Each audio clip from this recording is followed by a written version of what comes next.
Hi, it's Steve. Today we'd like to show you how to replace the shelf retainer on your freezer door on your refrigerator. It's a really easy job. Let me show you how we do it. Now to do this repair, we'll begin by opening up the freezer door and we'll remove any of the items that may be on the shelf that you're replacing the bracket for.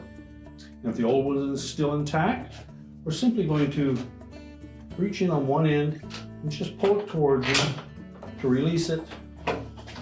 And that will allow you to lift the opposite side off as well. Discard the old one. And when installing the new one, take note that there is a recess at the very top of that opening that will sit over that projection on the inner door panel.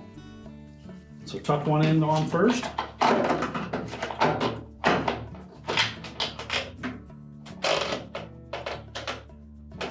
And then flex it enough that you can set it over top of the other one.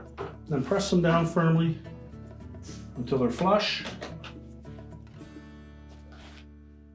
And your repair is complete.